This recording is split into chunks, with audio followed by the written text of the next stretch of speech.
আতরজান আন্টির কয়দিন আগে ডিভোর্স হয়েছে, সেই মানসিকভাবে একটুখানি আপসেট ছিল। ড্যাডির সাথে কথাবার্তা হইতো। ওই আতরজান আন্টি গেছিল মানে মুন্সিগঞ্জ মায়ের বাড়িতে।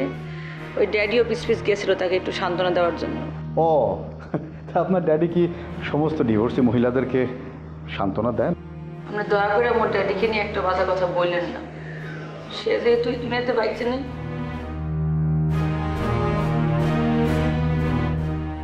লাশ না পাওয়া পর্যন্ত তো কনফার্ম হতে পারছি না যে উনি বেঁচে আছে কি নেই। নগদে 500 টাকা বা তার বেশি পেমেন্টে পেতে পারেন ঢাকায় জমিসহ 20 কোটি টাকার পুরস্কার। আমিও তো তাই ভাবছিলাম আমার ড্যাডি বাইচে আছে, কিন্তু এখন কি আমি মিথ্যা কথা বলতে আছি? সত্য প্রমাণ না হওয়া পর্যন্ত তো ধরে নিচ্ছি যে আপনি মিথ্যেই বলছেন। লাশটা কোথায়? যেহেতু মুন্সিগঞ্জে হয়েছে, ড্যাডির লাশটা মনে হয় এখানেই থাকবে। গিয়েছিলেন মুন্সিগঞ্জে? জি না। তো না গিয়ে আপনি ঘরে বসেই বলে দিলেন যে লাশটা মুন্সিগঞ্জে আছে। বাবার কবরটা একবার দেখে আসবেন না? নাকি জানেন যে বাবার কবর বা লাশ কোনোটাই মুন্সিগঞ্জে নেই? তা কেন, ওই ভাবছি আগে মামলাটা করি, এটাই জরুরি, তারপরে আর কি সব খবরাখবর নিমো আনে। মিস ছবি, আপনি 3 আর 2 যোগ করে 6 বানানোর চেষ্টা করছেন।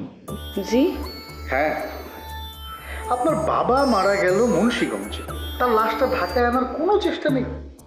হ্যাঁ, মানে আদৌ খুন হয়েছে কিনা, বা খুন যদি হয়ে থাকে লাশটা আদৌ দাফন করা হয়েছে কিনা, মানে নাকি ধলেশ্বরীতে লাশটা ফেলে দেওয়া হয়েছে, এসব কোনো কিছু জানবার চেষ্টা করলেন না?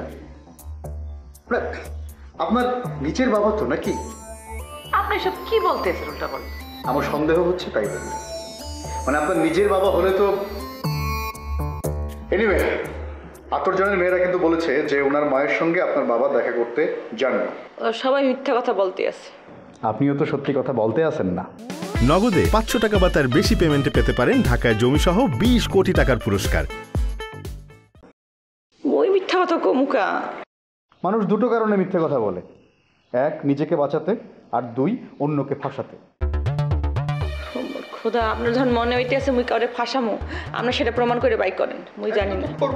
সেটা আমাদের দায়িত্ব। আমি মিথ্যার পেছনে ছুটে ছুটে সত্য আবিষ্কার করি। এনিওয়ে, আপাতত বাসা এবং অফিস এই 2 জায়গার বাইরে কোথাও যাবেন না। আর ঢাকার বাইরে কোথাও যেতে হলে অবশ্যই আমাদেরকে ইনফর্ম করবেন। ওকে, এর মধ্যে যদি মোর ড্যাডির লাশের কোনো খবরাখবর পাই, এরপরে কি মুই যাবো না? এতদিন যেহেতু যাননি, এখন আর যাওয়ার কোনো দরকার নেই। দায়িত্বটা আমরাই পালন করি। জসিম স্যার, চলো আসি।